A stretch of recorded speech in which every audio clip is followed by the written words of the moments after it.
नमस्कार दोस्तों, जय हिंद। आप सभी लोगों का हमारे YouTube चैनल पर स्वागत है। अगर आप हमारे चैनल पर नए हैं तो प्लीज़ हमारे चैनल को सब्सक्राइब कर दीजिए और बेल आइकन बटन भी प्रेस कर दीजिए। आज के इस वीडियो में हम लोग बात करते हैं कन्वेंशनल इलेक्ट्रिक लोको में जो हमारी रिले लगी है, टाइम लैग रिले। इस टाइम लैग रिले के बारे में आज बात किया जाएगा कि टाइम लैग रिले क्या होती हैं, इनको हम सर्किट में किस तरह दिखाते हैं और ये टाइम लैग रिले जिस सर्किट में लगाई गई हैं उसमें ये कैसे काम करती हैं।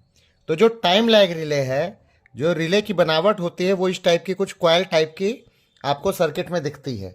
जब इसमें नीचे की तरफ ऐसे एरो लगा रहेगा, इसका मतलब ये कौन सी रिले है, ये टाइम लैग रिले है। और टाइम रिले में अपोजिट यानी ऊपर की तरफ इसमें एरो का निशान होता है और टाइम लैग रिले में हमेशा नीचे की तरफ होता है। अब कुछ जो हमारे कन्वेंशनल इलेक्ट्रिक लोको में जो टाइम लैग रिले हैं उनके बारे में बात कर लेते हैं।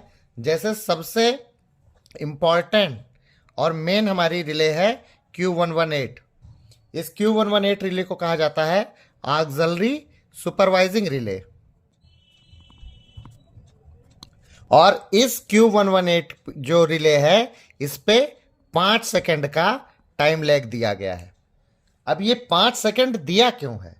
ये 5 सेकंड इसलिए दिया है, अगर आपने डीजे कंट्रोल सर्किट आपको ध्यान होगा और हमने उस पर वीडियो भी बना रखी है, तो Q118 के ऊपर आपको Q44 का एक NCI दिखता है और उसके पैरेलल में कई आपको NOI दिखाई देते हैं।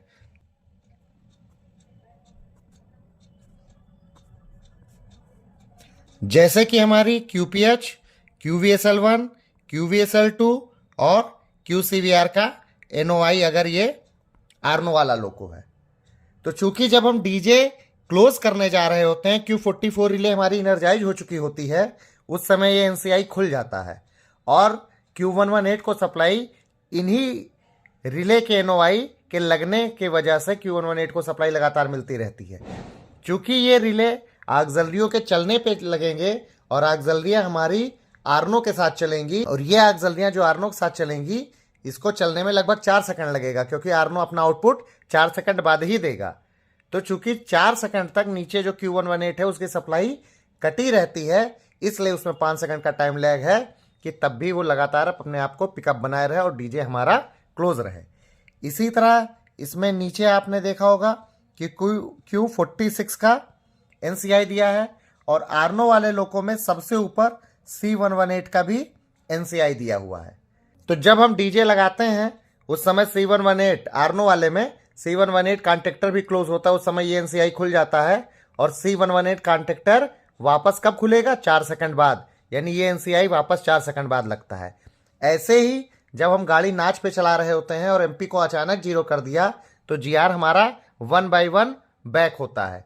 और Q46 की प्रॉपर्टी आप जानते हैं, फुल नाच प्रोटेक्शन रिले है कि जब MP जीरो रहेगा और GR किसी नाच पे फंसा रहेगा तो ये इनर्जाइज होती है। इस तरह जब हम MP को जीरो कर देते हैं और GR मान ले हम 30 नाच पे गाड़ी चला रहे थे, अचानक हमने MP को जीरो किया तो GR हमारा 30 से 29, 28, 27, 26 इस टाइप करके जीरो तक आएगा। तो जब ये 30 से 29 की तरफ चलेगा यानी बिटवीन नाच आएगा और चूंकि MP जीरो पे है तो उस बार Q46 एनर्जाइज हो जाया करेगा। यानी बार बार जैसा जैसा नाच कम हो रहा है ये हमारा NCI बार बार खुलेगा और लगेगा, खुलेगा और लगेगा। तो चूंकि C118 का NCI 4 सेकंड बाद लगेगा, ये जो तीनों ऑक्सिलरी रिलो के NOI हैं और आर्नो के रिले की NOI है ये 4 सेकंड बाद लगेगा और Q46 भी बार बार लगता छोड़ता रहता है रनिंग के दौरान। इस वजह से Q118 में 5 सेकंड का लैग दिया हुआ है। दूसरा इंपॉर्टेंट है हमारे पास Q44। Q44 को बोला जाता है हाफ नाच प्रोटेक्शन रिले। इस रिले में 0.6 सेकंड का टाइम लैग दिया होता है। इसमें 0.6 सेकंड क्यों दिया गया है? आपको पता है कि Q44 के ऊपर हमारा एक इंटरलॉक दिया है GR का, जो कि क्लोज ऑन होता है 0 एंड फुल नाच पे। तो ये हमारा इंटरलॉक होता है GR close on 0 and full नाच। तो जब भी हम नाच लेते हैं GR हमारा बढ़ता है या घटता है, तो जैसे ही बिटवीन नाच आता है यहाँ से सप्लाई कट जाती है और Q44 की भी सप्लाई कट जाएगी। अगर इसमें लैग ना दिया होता तो डीजे हमारा खुल जाता, लेकिन इसमें लैग कितनी देर का दिया है? 0.6 सेकंड तक, यानी इसकी सप्लाई कटने के बाद भी 0.6 सेकंड तक ये पिकअप बना रहेगा। और 0.6 सेकंड में अगर हमारा GR फुल नाच पे आ गया तो ये वाला हमारा कनेक्शन फिर से जुड़ जाएगा और Q44 को सप्लाई मिल जाएगी, जिससे डीजे हमारा परमानेंट लगा रहेगा। इसमें 0.6 सेकंड का ही केवल लैग क्यों दिया गया, बढ़ाया क्यों नहीं गया? क्योंकि आप जान रहे हैं कि बिटवीन नाच में हमारा RGR सर्विस में आता है, जो कि सिर्फ 1.6 ओम का है। अगर इसमें बहुत देर तक करंट फ्लो होगा तो ये जल जाएगा, इसलिए अगर 0.6 सेकंड से ज़्यादा इसमें करंट जाएगा तो इसके जलने की संभावना है। इसलिए इसमें केवल 0.6 सेकंड का ही लैग है, ताकि अगर RGR में 0.6 सेकंड से ज़्यादा देर तक सप्लाई जाए, यानी GR अगर हमारा बिटवीन नाच 0.6 सेकंड से ज़्यादा देर तक फंस गया है तो Q44 हमारा डी एनर्जाइज होकर डीजे को ट्रिप करा दे। तीसरा है हमारा Q48 रिले, जिसको कि बोला जाता है व्हील स्लिप रिले। इसके अंदर भी 5 सेकंड का टाइम लैग दिया गया है, यानी जब Q48 रिले इनर्जाइज होती है, और Q48 रिले कब इनर्जाइज होती है, किसके कारण? QD1 के कारण या QD2 के कारण। QD1 कहाँ लगा है? ट्रैक्शन मोटर नंबर 2 और 3 के बीच, और QD2 लगा है ट्रैक्शन मोटर नंबर 4 और 5 के बीच। इसका जो पिकअप वैल्यू होता है वो 160 एम्पियर होता है, और ड्रॉपिंग वैल्यू होता है 130 एम्पियर, यानी 130। होता क्या है, जब ट्रैक्शन मोटर नंबर 2 और 3 या ट्रैक्शन मोटर नंबर 4 और 5 के बीच में 160 एम्पियर का डिफरेंस होगा तो QD1 या QD2 रिले पिकअप होगी, और जैसे ही ये पिकअप होगी ये Q48 को इनर्जाइज करा देती है। और Q जब 48 इनर्जाइज होती है तो ये 3 काम करती है। एक तो ये LSP का लैंप ग्लो करती है, दूसरा ये ऑटो सैंडिंग कराती है, और तीसरा ये Q51 रिले को इनर्जाइज करती है, और इनर्जाइज करके क्या कराती है? ऑटो रिग्रेशन, यानी नाच हमारा कम कराती है। तो जैसे ही करंट डिफरेंस हुआ और Q48 को सप्लाई मिली, ये तीनों काम हो जाता है। अब जो करंट का डिफरेंस था ट्रैक्शन मोटर नंबर 2 और 3 या 4 और 5 के बीच, वो कम होता होता होता जैसे 130 एम्पियर तक आएगा, वैसे ही हमारा QD1 या QD2 जो भी उस समय ऑपरेट हुआ था वो नॉर्मल हो जाएगा, और नॉर्मल होते ही Q48 की सप्लाई कट जाएगी।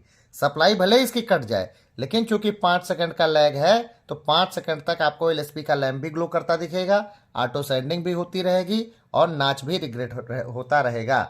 यानी ट्रैक्शन मोटरों के बीच में जो करंट डिफरेंस था वो रेंज में आने के बाद भी 5 सेकंड तक लैंप भी जलता है LSP का, ऑटो सैंडिंग भी होती है, और Q51 इनर्जाइज होने के कारण ऑटो रिग्रेशन भी होता है। चौथा इंपॉर्टेंट है हमारा Q119 रिले, जिसको कि अनलोडर वाल्व रिले कहते हैं। इसके अंदर भी 5 सेकंड का टाइम लैग दिया रहता है। Q119 जो रिले होती है ये ऑक्सिलरी कंट्रोल सर्किट में आपने देखा होगा, तो Q119 के ऊपर C101, C102 और C103 इन तीनों का NCI कहाँ दिया रहता है? Q119 के ऊपर, और इसमें लैग है 5 सेकंड का। साथ ही साथ जो हमारा C103 की कॉइल होती है उसके ऊपर इसका NCI लगा रहता है। तो जब शुरुआत में हमारे कंप्रेसर के कॉन्टेक्टर खुले होते हैं उस समय ये इसका NCI लगा रहता है, और Q119 रिले इनर्जाइज रहती है। जितनी देर ये रिले इनर्जाइज रहेगी उतनी देर व्यूल को सप्लाई मिलती रहेगी। 3 व्यूल लगे हुए हैं, तीनों कंप्रेसर के लिए लगे हुए हैं। व्यूल का काम आप लोग जानते ही हैं, कंप्रेसर और NRV के बीच में ये व्यूल लगा हुआ है, जो कि कंप्रेसर को ऑफ लोड स्टार्ट कराने के काम आता है। ठीक, साथ ही साथ जब ये रिले जितनी देर इनर्जाइज रहेगा उतनी देर ये C103 के ऊपर ये Q119 का NCI भी खुला रहेगा। अब जब हम BLCP ऑन करते हैं तो जैसे ही 101 और 102 ये दोनों कंप्रेसर के कॉन्टेक्टर लगते हैं, यहाँ दोनों का NCI खुल जाता है, और खुलते ही Q119 की सप्लाई कट जाती है। लेकिन चूंकि इसमें 5 सेकंड का लैग है तो ये व्यूल को 5 सेकंड तक कंटिन्यू सप्लाई दिया करती है। इसका मतलब कि हमारे कंप्रेसर भले ही स्टार्ट हो चुके हैं 1 और 2 नंबर के, लेकिन उस समय व्यूल वर्किंग में है, तो कंप्रेसर टू NRV के बीच की हवा जो कंप्रेसर भर रहा है उसको वो बाहर करती रहती है। यानी कंप्रेसर के स्टार्ट होने के 5 सेकंड बाद ही MR टैंक में हवा भरना शुरू होगा। साथ ही साथ चूंकि एक रिले इनर्जाइज है तो ये Q119 का एनसीआई C103 के ऊपर से 5 सेकंड तक खुला रहेगा, भले इसकी सप्लाई कट गई है।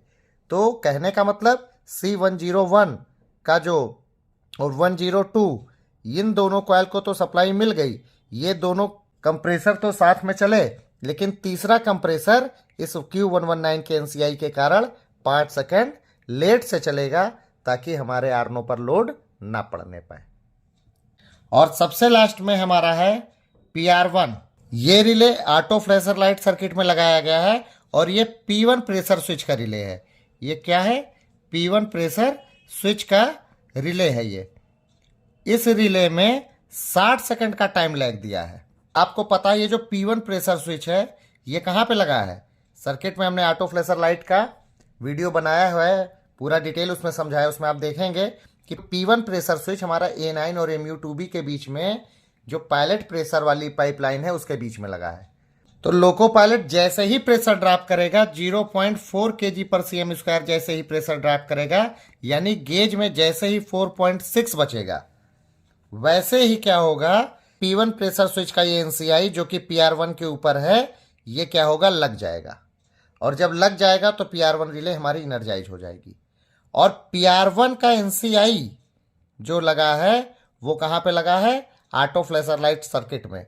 इसमें नीचे हमारे एलईडी भी है और हमारा बजर भी है और हमारा फ्लैशर लाइट भी है। इन तीनों को सप्लाई नीचे कब आएगी? जब इस PR1 का एनसीआई यहाँ पे लगा रहेगा। और जैसे ही 4.6 kg/cm² बचा गेज में, वैसे ही यहाँ पे P1 का एनसीआई लगा, PR1 रिले इनर्जाइज हुई और ये PR1 का एनसीआई खुल गया। अब जब खुल गया उस समय हमारे लोको में फ्लैशर लाइट नहीं जला। अब जब लोको पायलट ब्रेक लगाने के बाद हैंडल रिलीज करेगा और बीपी प्रेशर हमारा 4.8 kg/cm² पहुंच जाएगा, उस समय क्या होगा कि ये हमारा P1 प्रेशर का जो ये एनसीआई था जो क्लोज हुआ था ये वापस खुल जाएगा और PR1 की सप्लाई यहाँ पे कटेगी। अब PR1 की जैसे सप्लाई कटेगी वैसे ही ये एनसीआई लग जाता, और लग जाता तो हमारा फ्लैशर लाइट ऑटो वाला और बजर और एलईडी सब जलने लगता। इससे बचने के लिए इसमें 60 सेकंड का लैग दिया गया है कि इसकी सप्लाई भले ही कट गई, क्योंकि P1 प्रेशर स्विच कहाँ पे लगा है? A9 और MU2B के बीच। जैसे ही A9 से हैंडल रिलीज करेंगे लोको पायलट, वैसे ही जल्दी से पायलट प्रेशर 4.8 तक पहुंच जाएगा और 4.8 पे पहुंच गया, ये P1 का जो एनसीआई लगा है ये खुल जाएगा और खुलते ही इसकी सप्लाई कट जाएगी। और जैसे इसकी सप्लाई कटेगी एनसीआई लगता और ऑटो फ्लैशर जलता। इससे बचने के लिए इसमें 60 सेकंड का लैग दिया है कि सप्लाई भले ही PR1 की कट गई, लेकिन ये 60 सेकंड तक पिकअप बना रहेगा ताकि 60 सेकंड तक ये एनसीआई हमारा खुला रहे। और जब खुला रहेगा तो फ्लैशर लाइट ऑटो वाला नहीं जलेगा। और 60 सेकंड तक अगर प्रेशर नहीं बन पाया तो ये एनसीआई लगेगा और इसके ऊपर P2 का एक एनसीआई दिया है। उस P2 के एनसीआई से उसका सेटिंग होता है 4.6 और 4.4 kg/cm²। ये ऑटो फ्लैशर लाइट का पढ़िएगा, वीडियो आप देखिएगा, वो लंबा वीडियो है, इसमें थोड़ा शॉर्टकट में हम बता रहे हैं। तो PR1 के एनसीआई के ऊपर P2 का भी एनसीआई लगा है जो कि 4.4 पे क्लोज होगा। तो अगर प्रेशर हमारा तब तक 4.4 तक नहीं आ पाया तो इस P2 का एनसीआई लग जाएगा। और PR1 में चूंकि 60 सेकंड का ही लैग था तो 60 सेकंड बाद ये एनसीआई लगेगा और हमारी सप्लाई ऑटो फ्लैशर लाइट में उतर आएगी और फ्लैशर लाइट जल जाएगा। तो आज के इस वीडियो में हमने देखा कि टाइम लैग रिले कहते किसको हैं, उसको डिनोट कैसे करते हैं, और जो भी हमारी टाइम लैग रिले हैं उनमें कितना कितना टाइम लैग दिया गया है और वो सर्किट में हमारे किस तरह यूज में आती हैं। हमारे चैनल पे कई सारे वीडियो बने हुए हैं, आप हमारे चैनल पे जाइए, प्लेलिस्ट पे जाइए, वहाँ कन्वेंशनल लोको के अलग सारे वीडियो पड़े हुए हैं, 3 फेज के अलग हैं, डीजल लोकोमोटिव के अलग हैं, और डिपार्टमेंटल एग्जाम जो हैं, या आप अगर कोई रिफ्रेशर या प्रमोशन या कन्वर्जन कोर्स में है तो उससे संबंधित जो क्वेश्चन आते हैं वो एक एग्जाम रिलेटेड हमने बना रखा है प्लेलिस्ट में, उसमें उससे संबंधित क्वेश्चन आंसर है, वो वहाँ से वो भी आप देख सकते हैं। उसमें राजभाषा वगैरह के भी क्वेश्चन पड़े हुए हैं। अगर अभी तक आप लोगों ने हमारे चैनल को सब्सक्राइब नहीं किया तो सब्सक्राइब कर दीजिए और अपने फ्रेंड सर्किल में शेयर जरूर करिए। Thank you.